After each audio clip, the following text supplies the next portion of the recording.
మేము ఏమడిగినాం అధ్యక్ష, దీంట్లో అందరూ 3,54,138 మంది సర్వేలో పాల్గొంటే ఇక్కడున్న ఎమ్మెల్యేలు మంత్రులు అందరూ వివరాలు ఇస్తే భూముల వివరాలు అడగంగానే సర్వేలో పాల్గొన్నారా అధ్యక్ష?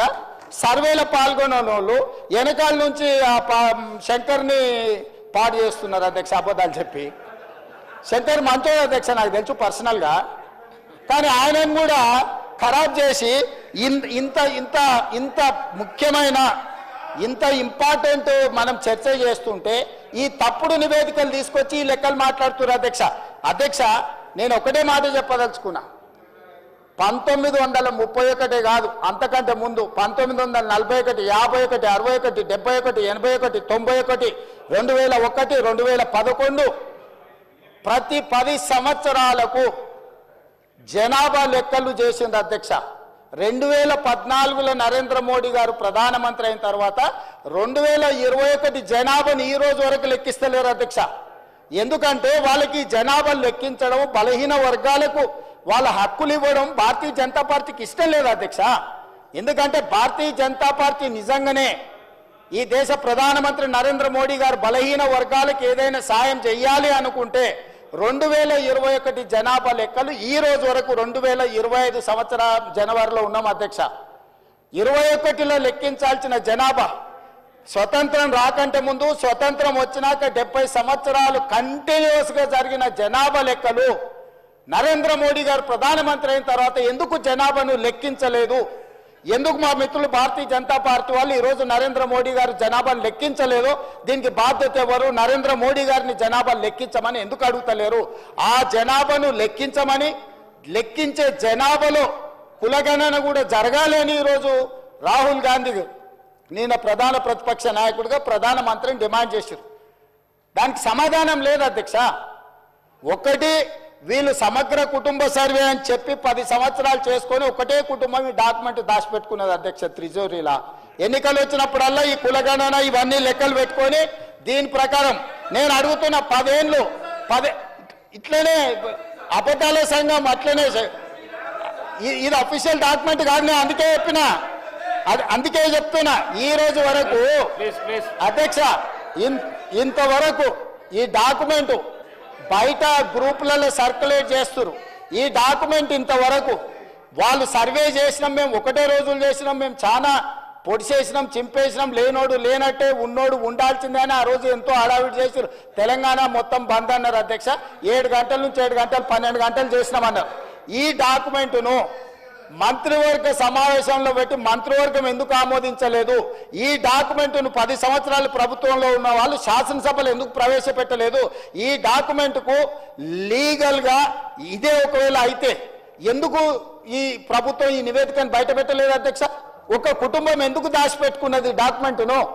అంటే ఒక కుటుంబం కోసం సమగ్ర కుటుంబ సర్వే చేసి ఆ కుటుంబం రాజకీయ ప్రయోజనానికి వాళ్ళు పెట్టుకున్నారు. ప్రజల కోసం మేము చెయ్యాలని ఈరోజు ఇంటింటికి వెళ్ళి ప్రతి 150 కుటుంబాలను గుర్తించి ప్రతి 150 కుటుంబాలకు ఒక ఎన్యూమరేటర్ను పెట్టి రోజుకు 8 నుంచి 10 కుటుంబాలే ఒక్క రోజులో చేయమనలేదు అధ్యక్ష. 50 రోజులు నిరంతర ప్రక్రియ చేసి 50 రోజుల తరువాత 100% పారదర్శకంగా ఈరోజు సామాజిక ఆర్థిక రాజకీయ కులగణన సర్వే చేసి ఈరోజు ఇక్కడ పెడితే వాళ్ళు ఎక్కడో కాకి లెక్కలు తీసుకొచ్చి చెట్ల మీద ఇస్తరాకులు కుట్టినట్టు ఎక్కడెక్కడో వివరాలు తీసుకొచ్చి సభలు పెట్టి ఈ సభను ఎందుకు తప్పుదో పట్టిస్తారు అధ్యక్ష? 2011 జనాభా లెక్కలు తప్ప ఎక్కడ కూడా అధికారిక లెక్కలు లేవు. ఆ తర్వాత 2024లో కాంగ్రెస్ పార్టీ అధికారంలోకి వచ్చిన తర్వాత చేపట్టిన ఈ సర్వే మాత్రమే అధికారిక డాక్యుమెంటు. ఇంత మించి అధికారిక డాక్యుమెంట్ లేదు. ఇట్లాంటి లెక్కలు చెప్తే సభను తప్పుదోవ పట్టించడమే, సమాజాన్ని తప్పుదోవ పట్టించడమే. 2011 జనాభా లెక్కల ప్రకారం 3,50,03,674 మంది అధ్యక్ష 2011 జనాభా లెక్కల ప్రకారం. ఈ రోజు మా ప్రకారము 3,70,00,000 పైచిలకు జనాభా అధ్యక్ష. ఇంకెక్కడ కూడా అధికారికంగా లెక్కలు లేవు. ఎవరైనా చెప్తే ఊహించో లేకపోతే అబద్ధాలు ఎవరని చెప్తే అవి మోసుకొచ్చి ఇక్కడ చెప్పుడు తప్ప ఏ చర్చకు తావులేదు. అందుకే దయచేసి మా మిత్రులను, బలహీన వర్గాలను సామాజిక న్యాయం చేయాలని ఒక ఉక్కు సంకల్పంతో రాహుల్ గాంధీ గారి మాట ప్రకారం ఈరోజు కాంగ్రెస్ పార్టీ ఏదైతే ప్రయత్నం చేస్తుందో ఈ ప్రయత్నానికి సహకరించండి. నరేంద్ర మోడీ గారిని 2021లో లెక్కించాల్సిన జనాభా లెక్కలు ఇంతవరకు లెక్కించలేదు. వాళ్ళు అడిగారు, వీళ్ళు లెక్కించరు. మేము అడుగుదామంటే సహకరించరు. ఈ రకమైన ప్రయత్నాలు బలహీన వర్గాల సంక్షేమానికి ఉపయోగం ఉండదు. దయచేసి ఇట్లాంటి అర్థం పర్థం లేని అన్ని కాగితాలు తీసుకొచ్చి సభను తప్పుదో పట్టించొద్దు. ఇప్పుడు ఏదైతే చేస్తున్నామో 100% పారదర్శకంగా ఉంది. మిగతా 16 లక్షల కుటుంబాలు ఏవైతున్నాయో ఆ 16 లక్షల మంది వివరాలలో 3 లక్షల పైచిలకు కుటుంబాలు ఉన్నాయి కదా అధ్యక్ష. ఇగో 4-5 ఇన్నే ఉన్నారు అధ్యక్ష ఈ సభలో. ఎందుకు వివరాలు అందించలేదు? తెలంగాణ సమాజానికి వాళ్ళు క్షమాపణ చెప్పాలి అధ్యక్ష. ప్రభుత్వం అధికారికంగా సేకరిస్తున్న సమాచారాన్ని ప్రజాప్రతినిధులుగా ఉండి పక్కదారి పట్టించి వివరాలు ఇవ్వకుండా ఈరోజు సభలో ఏదేదో మాట్లాడితే ఎట్లా అధ్యక్ష? దయచేసి సహకరించండి. ఇప్పుడు కూడా నేను కోరుకుంటున్నా హరీష్ రావు గారిని, చంద్రశేఖర్ రావు గారిని, తారక రామారావు గారిని, పద్మారావు గారిని, పోచంపల్లి శ్రీనివాసరెడ్డి గారిని, వీళ్ళందరినీ నేను కోరుకుంటున్నా దయచేసి ఈ సర్వేలో పాల్గొనండి, వివరాలు ఇవ్వండి. ఇవాళ బలహీన వర్గాలకు న్యాయం జరిగే విధంగా మనం చర్యలు చేపడదాము. ఇన్ని సంవత్సరాల ఆలస్యమైన కనీసం ఇప్పుడైనా వాళ్ళ కోసం పనిచేద్దాము.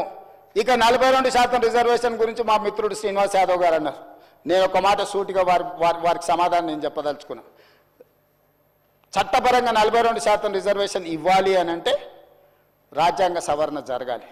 కానీ రాజకీయంగా వినండి రాజకీయంగా ఈ వేదిక మీద నుంచి నేను మాట ఇస్తున్నా. మా పిసిసి అధ్యక్షుడి గారితో నేను మాట తీసుకొని వచ్చిన అధ్యక్ష. మా పిసిసి అధ్యక్షుడు మహేష్ కుమార్ గౌడ్ గారిని నేను అడిగిన, ఒకవేళ చట్టపరంగా 42% ఇవ్వడానికి అవకాశం లేకపోతే పార్టీ పరంగా రేపు జరగబోయే స్థానిక సంస్థలలో కాంగ్రెస్ పార్టీ 42% సీట్లు ఇస్తామని చెప్పినాం అధ్యక్ష. ఇవాళ మేము సిద్ధంగా ఉన్నాం. మీరు సిద్ధంగా ఉన్నారా? నేను ఇవాళ సూటిగా అడుగుతున్నా బీఆర్ఎస్ను, బీజేపీని. మా పార్టీ 42% రేపు జరగబోయే స్థానిక సంస్థల ఎన్నికలలో 42% సీట్లు మా పార్టీ ఇస్తుంది. ఇది మా కమిట్మెంట్. మీ రెండు పార్టీలను సవాలు విసురుతున్నా, మీరు రాండి, ఈ వేదిక మీద నుంచి మాట ఇవ్వండి. 42% ఇద్దాం. చట్టాన్ని సవరించే చట్టంలో ప్రొవిజన్ వచ్చినప్పుడు చట్ట ప్రకారం ఇద్దాం. ఈ రోజు రాజకీయంగా, నైతికంగా మనం కట్టుబడి ఉండి 42% బలహీన వర్గాలకు సీట్లు ఇద్దాం. మీకు చిత్తశుద్ధి ఉంటే ముందుకు రాండి అని చెప్పి నేను వారికి సూచన చేస్తున్నా అధ్యక్ష. Respected Akbaruddin. Honorable Speaker, sir. Sir मैं अकबर साहब बोलिए. नहीं सर, मैं आपसे पूछना चाह रहा हूं सर. मैं एक क्लैरिफिकेशन लेना चाह रहा हूं. तो आप मुझे नो सर, एक मिनट आप सुनिए मेरी बात को. एक मिनट मैं आपको दे रहा हूं. एक मिनट ऑनरेबल स्पीकर सर मैं 1 मिनट. ऑनरेबल स्पीकर सर, मैं आपसे इजाजत इसलिए लिया कि मैं एक क्लैरिफिकेशन गवर्नमेंट से लेना चाह रहा हूं. It is not for my speech. If everybody agrees, I just want to have one clarification, sir. And then later on, after completion of the BJP legislature's speech, I will continue my speech, sir. So my only one clarification is that, sir. Sir, I heard the BRS party, which has ruled for 10 years, speech, sir. I am all 9 years. And also, sir, I have heard the speech of BJP's legislature and leaders over here, sir. But unfortunately, sir, and I am also hearing the clarification and replies being given by the treasury benches, Honorable CM Saab, Uttam Kumar Reddy Saab, everybody. Sir, now my only one clarification is that, sir, we are having a debate on a statement. I was expecting